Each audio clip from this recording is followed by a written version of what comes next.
హైదరాబాద్ పాత బస్తీలోని Chandrayangutta police station పరిధిలోని Roman hotel ఎదురుగా ఉన్న ప్యాసింజర్ ఆటోలో ఇద్దరు వ్యక్తులు అనుమానాస్పద స్థితిలో చనిపోయారు. మాదక ద్రవ్యాల అధిక మోతాదు మరణానికి కారణమై ఉండొచ్చని అధికారులు అనుమానిస్తున్నారు. మరణించిన వారిని జంగీర్, ఇర్ఫాన్గా గుర్తించారు. సమాచారం అందుకున్న పోలీసులు ఘటనా స్థలానికి చేరుకుని దర్యాప్తు చేస్తున్నారు. మృతదేహాలను పోస్ట్మార్టం కోసం ఉస్మానియా హాస్పిటల్కి తరలించారు. క్లూస్ టీమ్ ఆధారాలు సేకరిస్తుండగా 3 సిరంజిలు లభ్యమయ్యాయి. దీంతో ముగ్గురు ఉన్నట్టుగా పోలీసులు అనుమానిస్తున్నారు.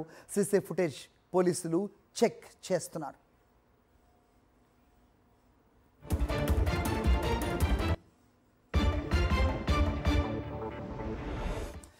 ఘటనపై అప్డేట్స్ మా కరెస్పాండెంట్ రవిచంద్ర అందిస్తారు. రవిచంద్ర, చెప్పండి. సో మాదక ద్రవ్యాలే కారణమా, 3 సిరంజిలు అని చెప్తున్నారు. మూడో వ్యక్తి ఎవరు అనే కోణంలో పోలీసుల దర్యాప్తు జరుగుతుందని కూడా అప్డేట్ అందుతోంది. ఏంటి మీ దగ్గర ఇన్పుట్స్? అయితే చాంద్రాయణగుట్ట పోలీస్ స్టేషన్ పరిధిలో ఇద్దరు అనుమానాస్పదంగా ఆటోలో చనిపోయారు. అయితే ఇద్దరు కూడా జహాంగీర్ కావచ్చు, ఇర్ఫాన్, వీళ్ళిద్దరు గుర్తించారు. అయితే అక్కడ 3 సిరంజిలు ఉన్నాయి. అంటే వీళ్ళు ఈ ముగ్గురు కూడా ముగ్గురు అయి ఉండొచ్చు. ఎందుకంటే వీళ్ళు అధిక మోతాదులో డోస్ తీసుకొని ఉండొచ్చు.